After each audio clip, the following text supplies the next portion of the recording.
Hello students, मैं Sunita ma'am. बेटे आज हम बिहाइव बुक का lesson number 4 a truly beautiful mind पढ़ेंगे। इस स्टोरी में एल्बर्ट आइंस्टीन जो एक साइंटिस्ट रहे हैं उनके बारे में बताया गया है। इस स्टोरी को ये भी कह सकते हैं कि एक उनकी छोटी सी बायोग्राफी है, उनके जीवन पर आधारित है।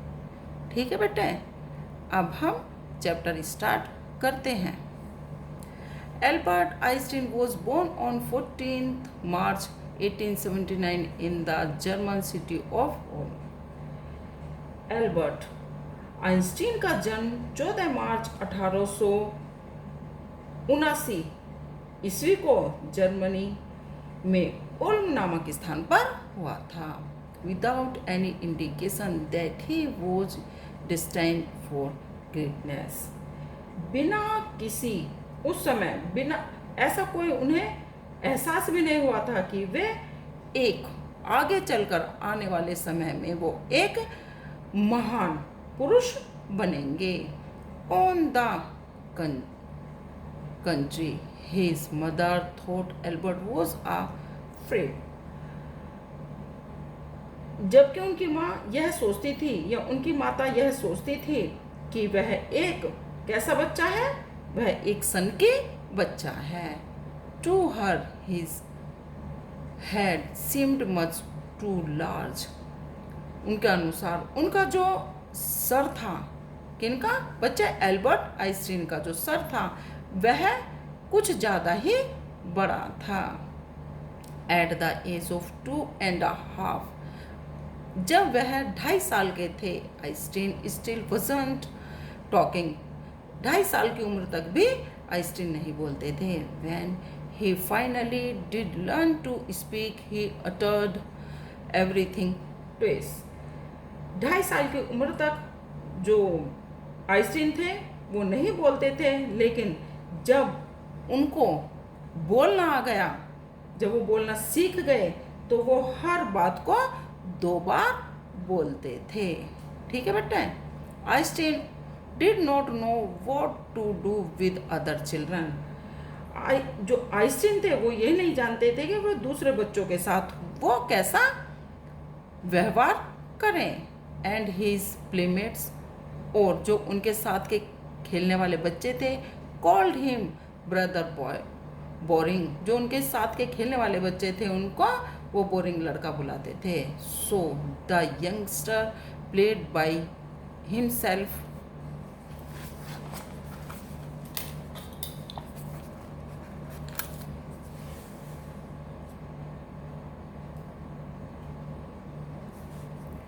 मच ऑफ द टाइम, लेकिन जो अधिक समय तक वो क्या करते थे, वो ज़्यादा से ज़्यादा समय वो अपने अकेले ही खेलते थे। ही स्पेशली लव्ड मैकेनिकल टॉयज। वो अधिकतर जो उन्हें जो खिलौने पसंद थे वो यांत्रिक खिलौने उन्हें बहुत ज़्यादा पसंद थे। Looking at his newborn sister, अपनी नवजात बहन को देखकर, माजा, जिसका नाम माजा था, he is said to have said, अपनी छोटी बहन को जिसका नाम माजा था उसको देखकर उन्होंने कहा, फाइन, अच्छी है, but where are her wheels, लेकिन इनके पैर या पहिए कहाँ हैं। व्हील्स मीन्स पहिया, कि इनके पहिए कहाँ हैं। A headmaster once told his father that when Einstein chose as a profession wouldn't matter. एक बार आइंस्टीन के हेडमास्टर ने उनके पिता से कहा था कि यह मायने नहीं रखता कि वह कौन सा प्रोफेशन, व्यवसाय चुने, बिकॉज क्योंकि he will never make a success at anything, क्योंकि यह उसमें कभी भी किसी भी काम में यह सफलता इसको प्राप्त नहीं होगी। Einstein began learning to play the violin at the age of 6 साल की उम्र में आइंस्टीन ने वायलिन बजाना सीखना शुरू कर दिया था, बिकॉज क्योंकि his mother wanted him to, लेकिन क्योंकि उनकी माँ चाहती थी कि वह वायलिन बजाएं।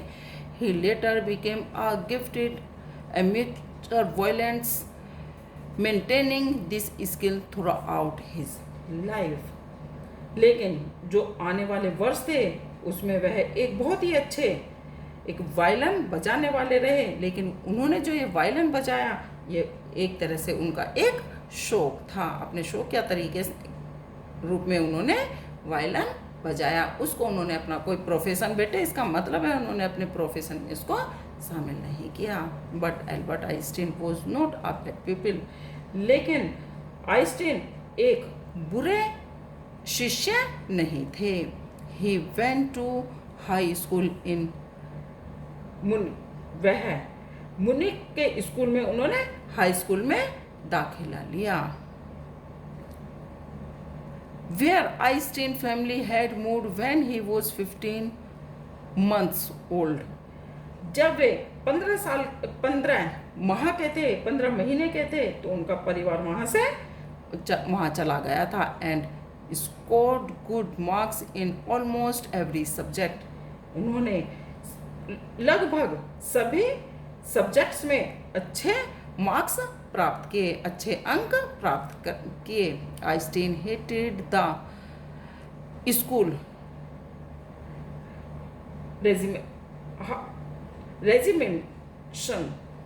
रेजिमेंशन का मतलब होता है बच्चे अनुशासन, कठोर अनुशासन। आइंस्टीन जो स्कूल का कठोर अनुशासन था उससे बहुत ज़्यादा नफरत करते थे and often clashed with his teacher. इस वजह से उनके जो अपने अध्यापक थे उनसे उनका क्या होते रहता था, उनसे झगड़ा होता रहता था। एट द एज ऑफ 15 साल की उम्र में Einstein felt so stifled there that he left the school for good. जब वह 15 साल के थे तो आइंस्टीन ने उस स्कूल में, उनको ऐसा लगा कि वह बहुत ज़्यादा, उनको क्या हो रहा है, उनको घुटन महसूस हो रही है, इसलिए उन्होंने स्कूल को छोड़ दिया। ठीक है बेटा, 15 साल की उम्र में उनको लगा कि स्कूल का इतना गहरा अनुशासन था जिसकी वजह से उन्होंने स्कूल को छोड़ दिया। द प्रीवियस ईयर, अपने शुरू के सालों में, Albert's parents had moved to Milan and left their son with relatives. अपने शुरू के सालों में जो एल्बर्ट थे, इनके जो माता पिता थे वो कहाँ चले गए थे, वो मिलान चले गए थे और अपने बेटे को अपने जो रिलेटिव्स थे उनके पास उनको छोड़कर चले गए थे। कौन थे उनके बेटे?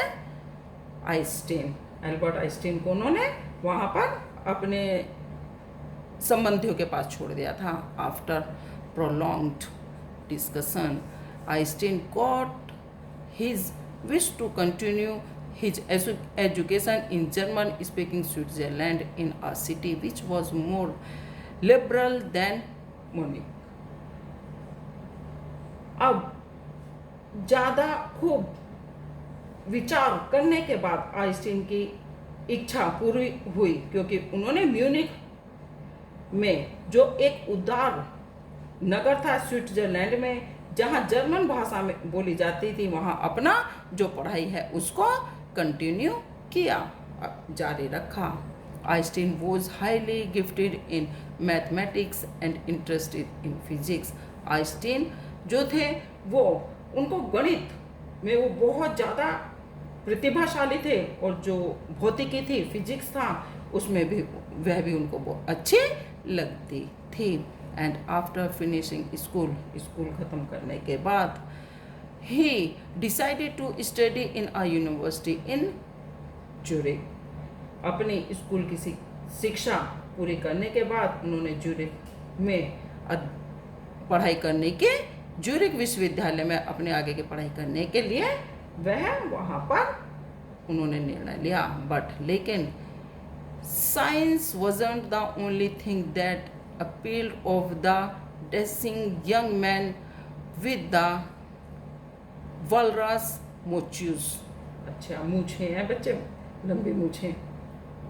लेकिन एक एक साइंस ही एक ऐसा सब्जेक्ट नहीं था जो उस लंबे और लटकी हुई मूछें रखने वाले एक व्यक्ति को वहां पर एडमिशन दिला दे।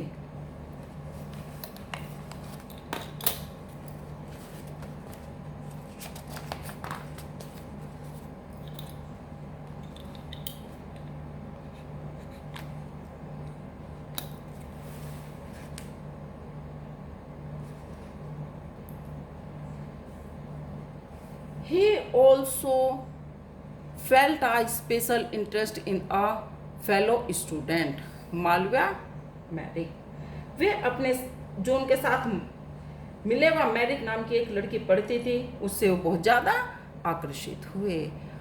Whom he found to be a clever creature, उन्हें वह एक बहुत ही समझदार, क्रिएचर मीन्स तो प्राणी होता है बच्चे, या युवती लगी या समझदार लगी। दिस यंग सब had come of Switzerland because the University of Zurich was one of the few in Europe where women could get degrees। क्योंकि ज्यूरिक ऐसा विश्वविद्यालय था यूरोप के उन गिने चुने विश्वविद्यालयों में से जहां पर लड़कियों को स्नातक की डिग्री दी जाती थी या लड़कियां वहां पर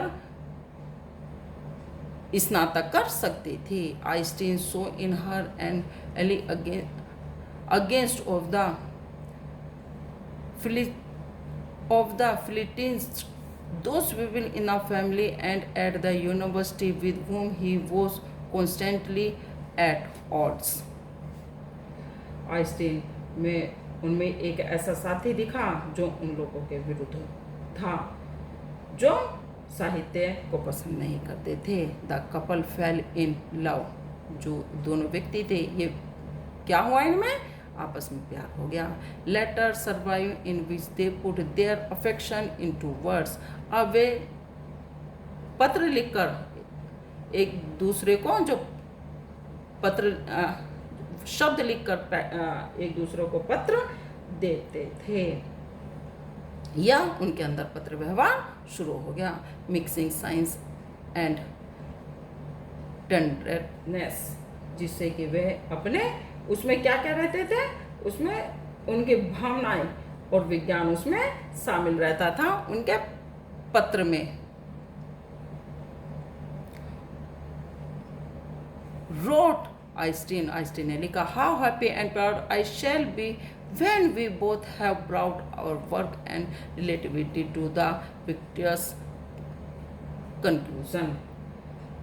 आइंस्टीन ने लिखा, मुझे बहुत ज़्यादा अच्छा लगेगा या मैं खुश होऊंगा जब हम दोनों मिलकर एक अच्छा काम करेंगे और उसमें हम लास्ट में या अंत में सफलता, उसका जो अंत होगा वो एक सफल अंत होगा या हम उसमें सफलता प्राप्त करेंगे।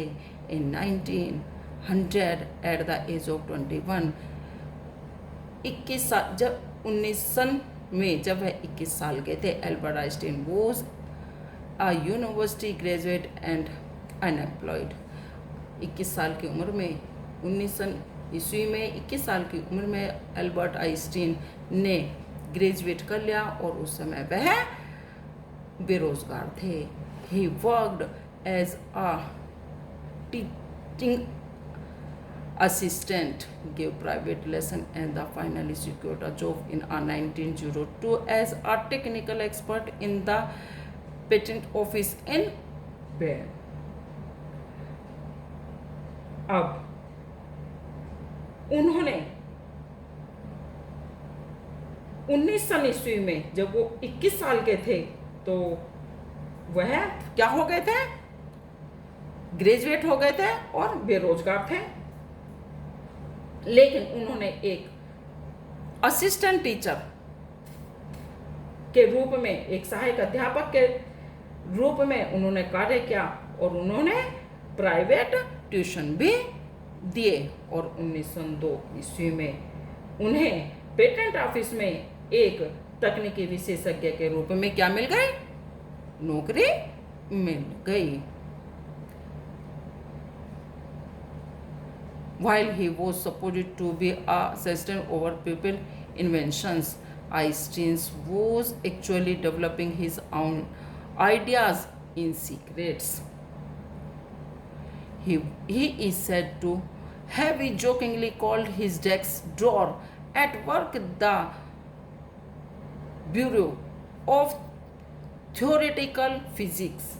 अच्छा, वह उनके बारे में ऐसा सोचते थे, जो अन्य लोगों का यह है, उनके बारे में सोचते थे कि आइंस्टीन ने अपने विचारों को इतना गोपनीय और विकसित कर रहे थे कि कहा जाता है कि वह मजाक में अपनी मेज पर, जहाँ पर वो जिस डेस्क पर बैठकर काम करते हैं, कि अपनी मेज पर जिस पर वो काम करते थे उसकी दराज में सैद्धांतिक भौतिकी ब्यूरो की संज्ञा दी। उन्होंने किसको?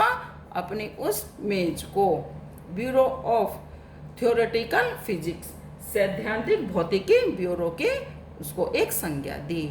One of the famous paper of 1905 was Einstein's special theory of relativity, according to which time and distance are not absolute. 1905 में एक जो फेमस न्यूज़पेपर था, उनमें से एक पेपर जो आइंस्टीन की स्पेशल थ्योरी ऑफ रिलेटिविटी पर था, in which time and distance are not absolute, जिसमें यह कहा गया था कि जिसके अनुसार समय और दूरी ये निरपेक्ष नहीं है, मतलब एक ये निरपेक्ष नहीं है। Indeed two perfectly accurate clocks will not continue to show the same time if they come together again after a journey if one of them has been moving very fast relative to the other. वास्तव में जो दो पूर्ण रूप से सही घड़ियां थी, यदि उनमें से एक घड़ी एक दूसरी घड़ी के अनुसार बहुत तेज चलती रही है, यदि यात्रा के बाद उन दोनों को साथ साथ रखा जाए तो वो क्या करती हैं? वो एक समय नहीं दिखा रही होंगी। From the followed the world's most famous formula which describe the relationship between mass and energy. इससे संसार को सबसे प्रसिद्ध सूत्र निकलता है जो मास और एनर्जी के बीच का संबंध का वर्णन करता है। ये क्या बताया बेटे? इसमें बताया इन्होंने, वह जब you sit with a nice girl for 2 hours, जब तुम किसी एक खूबसूरत लड़की के पास 2 घंटे तक बैठे रहते हो, इट सीम्स लाइक 2 minutes, तो तुम्हें ऐसा लगता है कि तुम उसके पास केवल 2 ही मिनट बैठे हो। क्यों? क्योंकि वो तुम्हारा अच्छा समय होता है, खुशी का समय होता है, तो ऐसा लगता है हम 2 ही मिनट बैठे। वह जब you sit on a hot stove for 2 minutes, और जब तुम एक गर्म स्टोव के पास 2 मिनट बैठ जाओ, इट सीम्स लाइक 2 hours, तो तुम्हें ऐसा प्रतीत होता है कि तुम उसके पास 2 घंटे बैठ गए, क्योंकि वहाँ पर तुम्हें परेशानी है। ठीक है ना? That's relativity. यही क्या है? ये इन दोनों के बीच का ये संबंध है, यही सापेक्षता है। ये एल्बर्ट आइंस्टीन ने कहा है। आया बच्चे समझ में? उन्होंने कहा है कि यदि हमारा समय, जो खुशी का समय हमारा जल्दी बीत जाता है और दुख का समय हमारा देर से बीतता है, वही कभी हमें 2 घंटे 2 मिनट के अनुसार लगते हैं जब खुश होते हैं, और जब दुखी होते हैं तो 2 मिनट 2 घंटे के अनुसार, 2 मिनट भी हमें 2 घंटे की तरह लंबी लगने लगती हैं। ओके बेटे, ये हमारा फर्स्ट पार्ट था। अब नेक्स्ट टाइम हम इसका सेकेंड पार्ट पढ़ेंगे इस चैप्टर का।